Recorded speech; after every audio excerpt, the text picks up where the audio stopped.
Welcome to the Private School Leader Podcast, where private school leaders learn how to thrive and not just survive as they serve and lead their schools. I strongly believe that it is possible to have a long and happy and fulfilling career as a private school leader, and my passion is to help you figure out exactly how to do just that, right here on the Private School Leader Podcast. And I'm your host, Mark Minkus. So if you've been listening to the podcast for a while, you know that I like lists. And sometimes those lists show up in the episode as far as like the 4 strategies for this or the 3 keys to that. But what I really like are top 10 lists, and especially year-end top 10 lists. So the 10 best TV shows, the 10 best sports moments from the year, things like that. And so on this episode, we're going to look back over this year, 52 episodes, and we're going to pull out what I think are the top 10 leadership lessons for you. So as we wrap up this year, we're going to take a look back. And on today's episode of the Private School Leader Podcast, we are going to count down the top 10 leadership nuggets of 2025. So I have a quick question for you before we jump into that, and that is, do you want the second half of your school year to be better than the first? Do you want the second half of this school year to be way better than the first half? Well, that's possible because whatever your biggest struggle is right now, or whatever your biggest goal is for the second half of the school year, I can help you overcome that struggle or reach that goal. And I have one coaching spot open right now. I work with a lot of private school leaders one-on-one as coaching clients, and I would love to work with you. And so if you want to know more, just shoot me an email at mark.o.minkus@gmail.com and just say, tell me more, and we'll connect and talk about how perhaps we could work together and I can help you make the second half of this school year better than the first half. And just to say thank you for listening to the podcast, I would like to give you a free resource. And this is called The 6 Things That Every Private School Teacher Wants from Their Leader. And this guide is a 6-page PDF that could be a game changer for you. And I guarantee you that if you do these 6 things, that the teachers at your school will be happy to follow you. And you can grab this, the 6 things that every private school teacher wants from their leader. You can grab this for free at theprivateschooleader.com/guide. Again, 6 things every private school teacher wants from their leader. A free PDF for you over at theprivateschooleader.com/guide.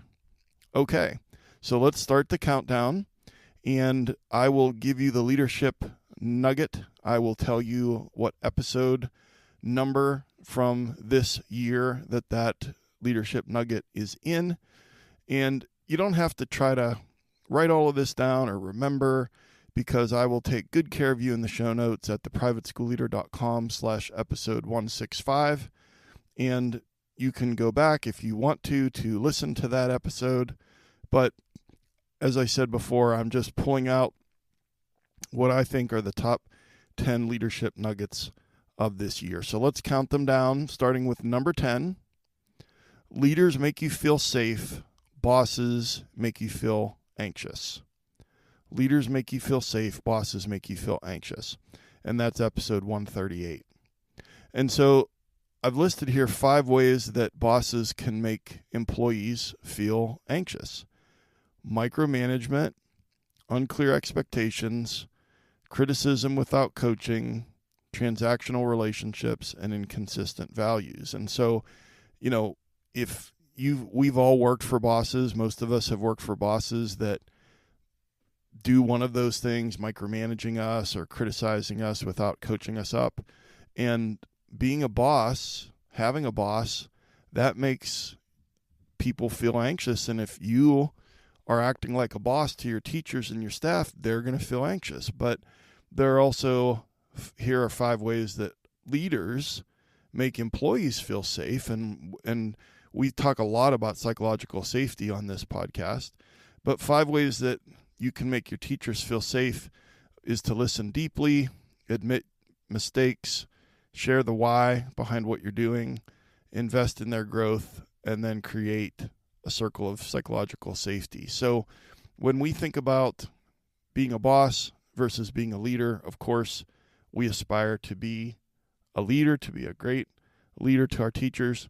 And so leadership nugget number 10, leaders make you feel safe, bosses make you feel anxious, from episode 138. Okay, leadership nugget number 9. And it's actually a question to get you to think. Are you running your school or leading your school? So leadership nugget number 9 is a question. Are you running your school or leading your school? And that's episode 154. And so the idea behind this nugget is lots of leaders, most private school leaders, actually, I would say, are spending so much time having their days dictated by the tyranny of the urgent, and with operations, and with student discipline issues, and teacher drama, and parent complaints, and facilities issues, and transportation, and sports, and all of the things that happen in our schools, that they don't have time, the operation side, the tyranny of the urgent side, that most leaders don't have time to lead.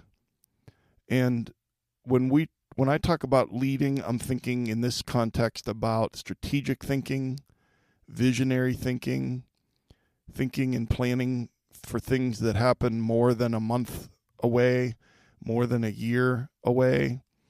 And if we're always in reactive mode, then we're not going to be in proactive mode. And another way for you to think about this is by me asking you another question, and that is, are you working in your school or on your school? Most private school leaders work in their schools, and they don't work on their schools.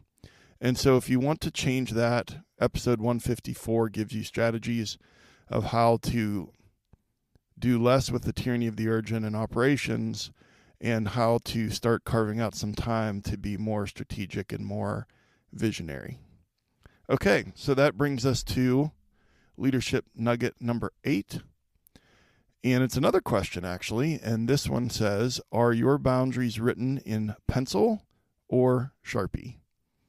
Are your boundaries between school and home written in pencil or Sharpie? And this is from episode 149. And so, of course, the idea here is that if your boundaries are written in pencil, that they're hard to see and easy to erase. And if your boundaries between school and home are written in Sharpie, then they're easy to see and they're impossible to erase. And you know what I'm talking about when it comes to those boundaries. When it comes to, let's say, something about like what time of day that you leave or the time of day that you're trying to leave. If your boundary, your intention is written in pencil, then it's going to be pretty negotiable. And then that time is always going to be later than what you want it to be. Let's say that, let's talk about a location. Your bed in your bedroom. Is there a boundary where in your bed you're not going to be on your phone checking email? So is there a boundary around your bed that's written in pencil, or is it written in Sharpie? Like a no-fly zone, so to speak. So just to get you thinking, and again, I'm not going to leave you hanging. If that's something that intrigues you, maybe you didn't listen to that episode when it came out earlier this year. But if you want to tighten up those boundaries and have them be in Sharpie and not in pencil, then maybe go back and listen to episode 149. And like I said, I'm going to make it easy for you. All of these episodes will be right there in the same place in the show notes at theprivateschoolleader.com/episode 165. Okay, that brings us to leadership nugget number 7. It is time to evict the parent that is living rent-free in your head. It is time to evict the parent that is living rent-free in your head. And this is from episode 125. And when I started, sometimes when we start things, we think we're going down a certain path and then we end up going down a different path. And what I mean by that is when I was getting ready for episode 125, I was really, what I had on my mind was parents. And parents, they take up a lot of headspace, and especially if we deal with an issue or there's a meeting the next day and, it's a weeknight or a weekend and we want to be spending time and be present with our loved ones, and yet this parent is living rent-free in your head. That was kind of my intention behind episode 125. But when I was preparing for that episode, I really kind of went down a rabbit hole on learning about ruminating thoughts, why they happen, these invasive ruminating thoughts that we can't stop thinking about, why they happen, why they're so powerful, why they're so hard for us to change our thinking to something else, and then also strategies to get rid of those ruminating thoughts. So my point is that even though this episode's title is about evicting the parent that's living rent-free in your head, this is also true about, let's say you're ruminating over enrollment numbers or over something else that's happening at school. Maybe it's a student discipline issue or an issue with the board chair. This episode will help you to eliminate these invasive ruminating thoughts. And so you can find that at episode 125. And that brings us to leadership nugget number 6, and that is to use the 3/3 strategy. Use the 3/3 strategy, and that's from episode 127. So the 3/3 strategy is, I'm going to just kind of do a quick flyby on this, and then if this is something that kind of intrigues you, then obviously you can go back and check out that episode. But basically the idea is this. We sometimes feel like, okay, I'm not very good at delegating. What should I be working on? So on and so forth. And so this is actually a framework that will help you take all of your tasks and have more clarity around what's most important, what's least important, what you should delegate. So the 3/3 strategy for myself and for many of my coaching clients has been a real game changer regarding getting clear on what's most important and what we should delegate. And so just quickly, the idea is that you, and this takes time, and it also might be something that you don't do at school. It might be a weeknight or a weekend kind of project, but I'm telling you, whatever time you take for this, and it might take a couple of hours, you'll get that time back within a few days, and then it'll be a huge game changer for you for the rest of the year. But the 3/3 strategy is, step one is that you take and do a brain dump on a big piece of paper or on a legal pad of all of the tasks, every single task you do during a school year. Now, in order to do that, you're going to have to open up the school calendar and open up your personal Google Calendar, let's say. Look at just look at all of these different things that could possibly have anything to do with things that you do, tasks that you do, preparing board reports, like everything, every single task. So step one is to just do a brain dump, every single task, even all the way down to tasks that you only do once a year. You welcome people to the holiday party, okay? So you just jot down all the tasks, do a brain dump. And then step two is you take that huge list and then you rank them by most important to least important. And so you're like, okay, well, this one is not that important, and so maybe it goes, kind of towards the bottom and whatever. And so that, you don't have to be super precise. You're just kind of putting them in an order, and it'll just kind of naturally fall into an order. But it doesn't matter that much as that number 7 and number 8. Oh, should they be switched should this be number 7 and that one be number 8? Like, that isn't very important. You're just ranking them, putting a line through the ones on your big brain dump. And now what you've got is, let's just say for the sake of conversation, you've got a list of 300 tasks, most important number 1, least important number 300, okay? And then what you do is you draw a line under the 1/3 of at the 1/3 mark of the list, and for our conversation, that would be under number 100, and then you draw a line under number 200. And so now you have all of your your tasks on a list prioritized. You have a top third, a middle third, and a bottom third. And the top third are your most important tasks that most of them only you can do. And the middle third are the tasks that you usually do with others. And then the bottom third are tasks that you probably shouldn't be doing and that you should be delegating. And just the clarity around this, and usually what you'll see, the first thing you'll see, is you're spending way too much time on the bottom third at the expense of the top third. And then in that episode 127, I kind of not only talk you through how to do in a much more precise way what I just quickly described to you and give you step-by-step how to do it, but then I also talk about, well, what do you do now that you have this 3/3 list?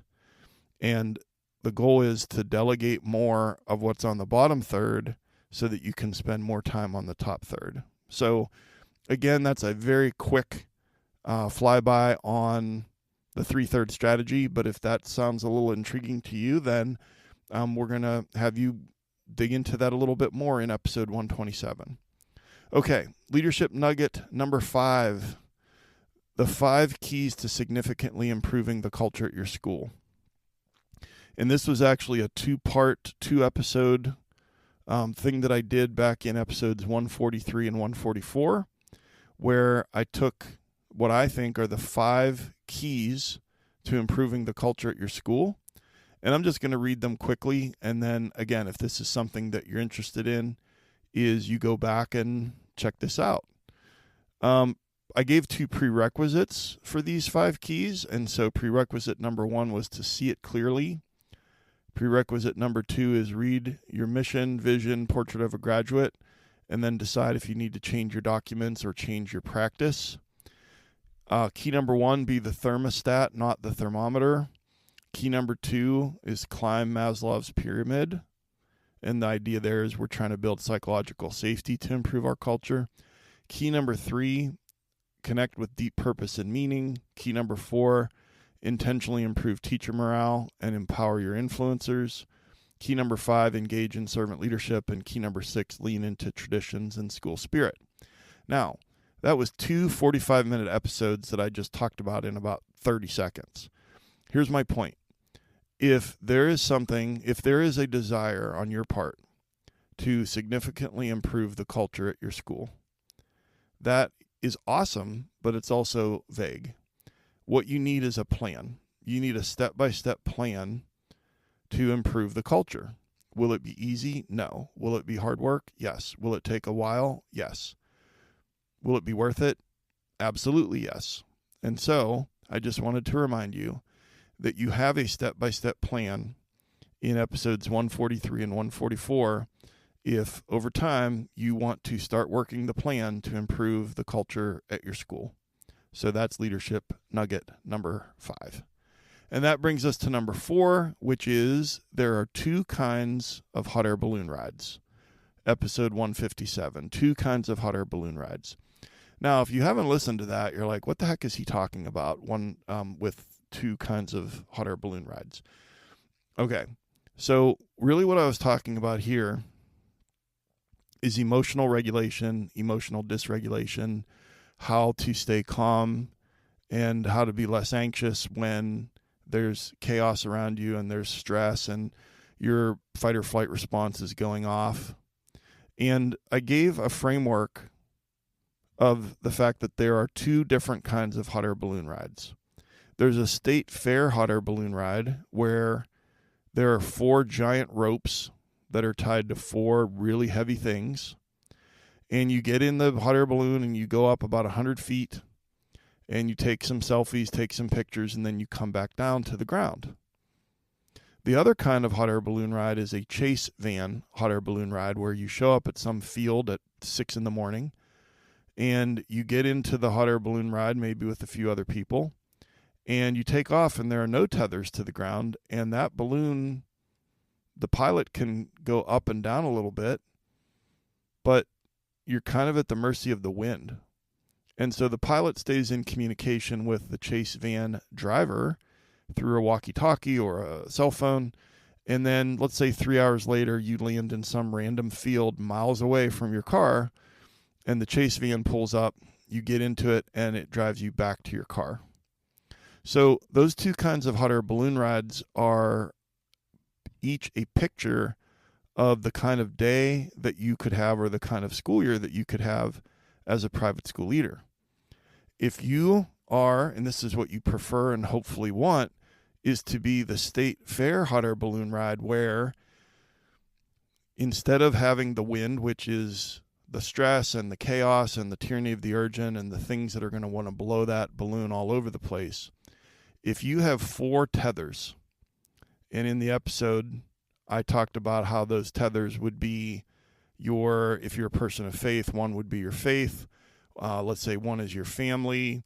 One is your core values and identity. And then maybe the fourth one is your systems or your routines that keep you grounded, because routines keep us grounded.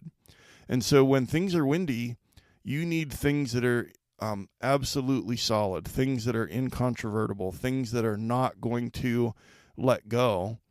And what are your 4 ropes? What are the 4 things that when you're feeling dysregulated emotionally, that are the things that are going to keep you tethered? But unfortunately, most of us as private school leaders, we are in the chase van hot air balloon ride. And we're just kind of going wherever the day takes us, wherever the chaos and the tyranny of the urgent takes us. And then we land wherever, and then we're just trying to get back to the starting point where we parked our car. And so if that framework kind of intrigues you a little bit, or maybe you did listen to that, but you haven't really identified what are my 4 tethers and how can I be more regulated and be more calm and be less anxious during the day and during this second half of the school year, then I encourage you to go back and listen to episode 157. All right, that brings us to number 3. We've broken into the top 3.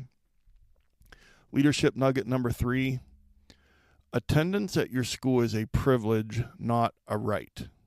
Attendance at your school is a privilege, not a right, from episode 119. I think that some of the parents at our schools are confused. And some of the parents at our schools are confused because they think that attending your school is a right.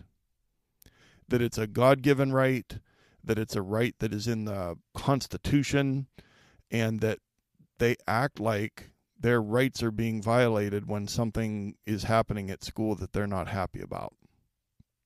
Okay. There are a lot of reasons, and I get into them in that episode, as to why parents might be feeling that way, but they're confused because attending your school is a privilege, not a right. And so when it comes to parents who are wanting, picture that kind of pounding their fist on the table, red face, raised voice, you have to, or I want you to blank, or I'm going to pull my kid out of the school, like that kind of thing. But as leaders, I really believe that we need to view things through the lens that with the students in our school and the parents of those children, that attending your school is a privilege, and privileges can be taken away. And so, for example, let's just imagine for a moment that you're talking to a 4th grade boy in your office, and this 4th grade boy has been playing way too aggressive at recess, okay? And so then if it's me, I'm talking to him and I'm saying, okay, listen, I've literally done this. I'll pull out a coin, and let's say his name's Jacob. I'll be like, hey, Jacob, see this coin? Yeah. All right, well, I want to tell you what's on the 2 sides of it. On one side is the word privilege, and on the other side is the word responsibility. And as long as you can fulfill your responsibility, you get to keep the privilege. And Jacob's like, I don't understand. And I'm like, okay, let me explain.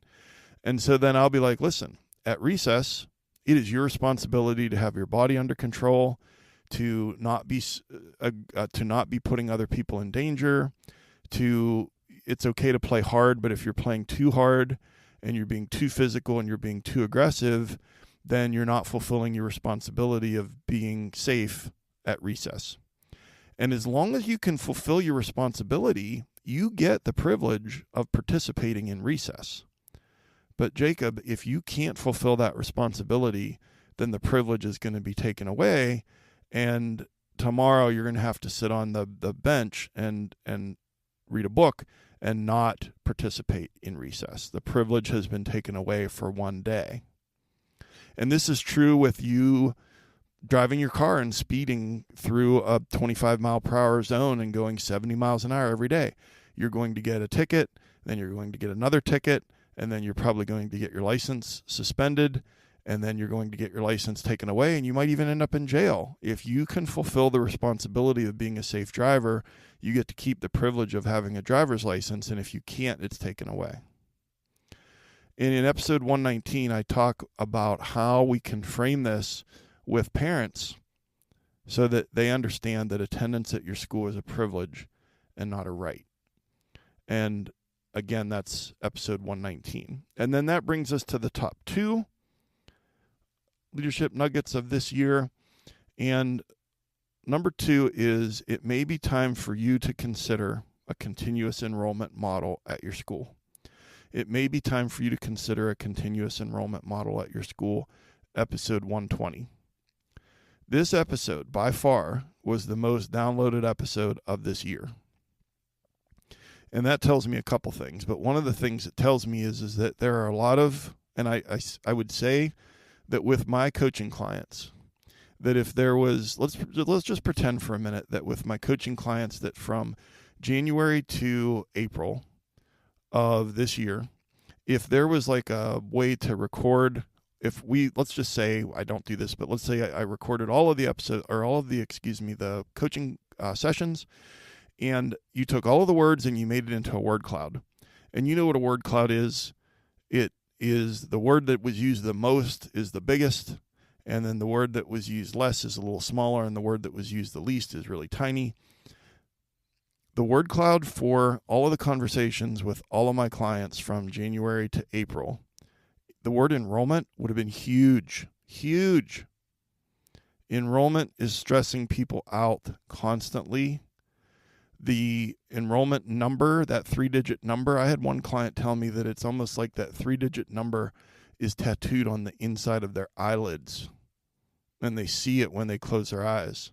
And there's so many reasons why enrollment season stresses us out so much. And I'm not saying that this is the cure-all for your school, but I am saying that for the 21 years that I was head of school, we didn't have a continuous enrollment model. And then for the 12 years that I was division head, for the first 7 years, we did not have a continuous enrollment model. And then for the last 5 years, we did. And so I saw the before and after, and it was unbelievably positive for a lot of people. And the numbers were more accurate, and the enrollment season was less stressful. And so I'm not going to get into, well, what is a continuous enrollment model, and what does it look like, and what are the advantages and disadvantages, and so on and so forth. You may already have one, or you may say, I'm not interested in that at all, but there's a lot of private school leaders interested in this topic because I said it was the most downloaded episode of the year. And so if you want to know more, episode 120, you could go check that out. But leadership nugget number 2 is that it may be time for you to consider a continuous enrollment model at your school. And that brings us to number 1, the leadership nugget number 1 that I chose for this year, and that is, there's joy on your campus, it's just not in your office. There's joy on your campus, it's just not in your office. And that's episode 117. And here's the thing. Your job is very difficult. Let me tell you something you already know. And it's exhausting. and sometimes frustrating and sometimes discouraging. But also there's some times where it's really joyful. When you walk past and you hear a classroom, the doors open, and you happen to look in and you see happy kids doing interesting things. You hear teachers teaching. You hear kids laughing. You see a seventh grader giving a presentation in social studies class, or just all of the things that you see that give you joy, because there's joy on your campus. The problem is that most private school leaders that I talk to, they interact with joy on their campus kind of by accident instead of on purpose. And we also are, unfortunately, in our office way more than we want to be. The most common thing that I hear, if I ask private school leaders, coaching clients, PSL Pro members, podcast listeners that send me emails, like everyone that I communicate with, when I ask them the question, as a private school leader, finish this sentence, I really wish I had more time to blank, 95% of them say the same thing, and that is, I wish I had more time to be in teachers' classrooms and be out there with the teachers and the kids.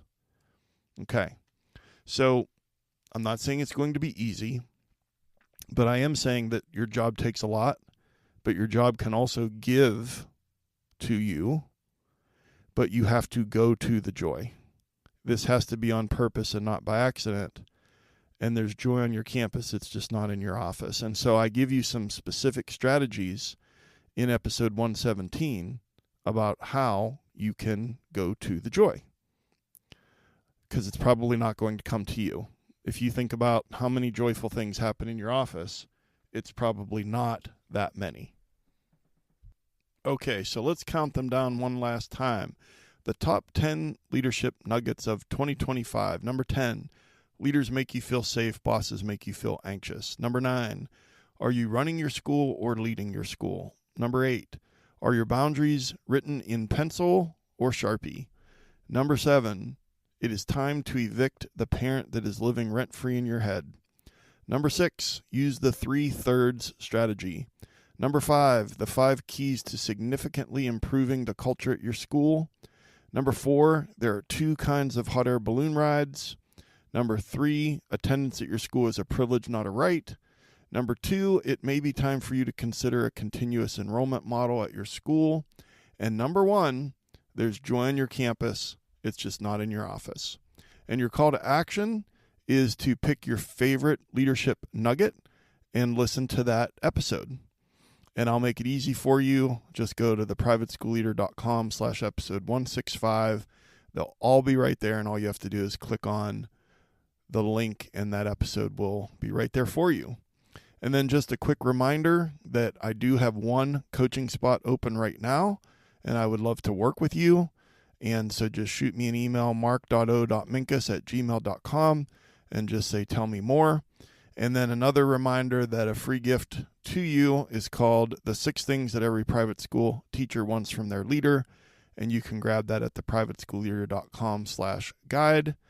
And then I would really, really appreciate it if you could share the link to this episode with another leader in your life or a rising leader at your school. This is kind of the perfect episode to share because it's just a snippet of 10 different leadership nuggets, 10 different episodes. And if you know someone that is a leader, and I would just really appreciate it if you would share it, because this would be maybe a great way to introduce them to the podcast. And I've been your host, Mark Minkus. I just want to say I appreciate you so much and all the hard work you're doing at your school. I appreciate you listening all year long. And some of you have been here for all 3 years of the podcast. Thank you so much for taking some of your precious time to join me here today. And I'll see you next time right here on the Private School Leader Podcast. And until then, always remember to serve first, lead second, and make a difference.